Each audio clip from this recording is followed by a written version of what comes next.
ಮಾತಾಡೋಕ್ಕೆ ಶಬ್ದಗಳೇ ಬರ್ತಾ ಇಲ್ಲ.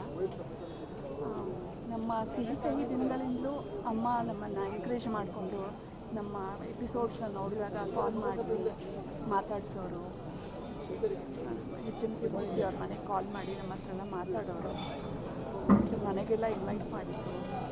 ಇತ್ತೀಚೆಗೂ ಕೂಡ ಒಂದು ನಮ್ಮ ರೇಡಿಯೋ ಶೋನಲ್ಲಿ ಅವರ ಇಂಟರ್ವ್ಯೂ ಮಾಡೋಕ್ಕೆ ಬಂದಾಗಲೂ ಕೂಡ ನನಗೆ ನಮ್ಮನ್ನು ಭಾಳ ಪ್ರೀತಿಯಿಂದ ಆಹ್ವಾನಿಸಿದ್ರು.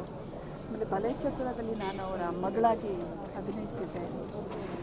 ಮನೆಗೆ ಬಂದಂತೂ ಭಾಳ ಪ್ರೀತಿಯಿಂದ ಅವರೇ ಕೈಯಾರ ಬಡಿಸಿ ಅಡುಗೆ ಮಾಡಿ ಬಡಿಸೋರು, ಬಡಿಸಿ ಊಟ ಮಾಡಿ ಅಂತ ಪ್ರೀತಿಯಿಂದ ಊಟ ಮಾಡಿಸೋರು.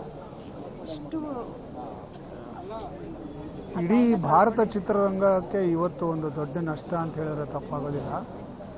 ಎಲ್ಲ ಭಾಷೆಗಳಲ್ಲಿ ಅಭಿನಯಿಸಿ ಎಲ್ಲ ಭಾಷೆಗಳಲ್ಲೂ ಸೈ ಅನ್ನಿಸ್ಕೊಂಡಂತಹ ಅದ್ಭುತವಾದಂತಹ ನಟಿ, ಅದ್ಭುತವಾದಂಥ ವ್ಯಕ್ತಿ.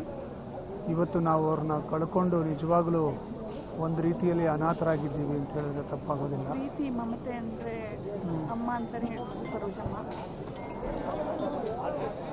ಭಾಳ ಒಂಥರ ನೋವಾಗುತ್ತೆ ಅವ್ರನ್ನ ಕಳ್ಕೊಂಡಿರೋದು.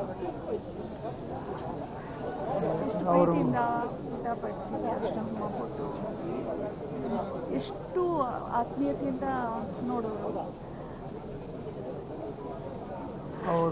ಅವರ ನಷ್ಟವನ್ನು ಇಡೀ ಕನ್ನಡ ಚಿತ್ರರಂಗ, ಭಾರತ ಚಿತ್ರರಂಗ ಅನುಭವಿಸುತ್ತೆ ಇವಾಗ.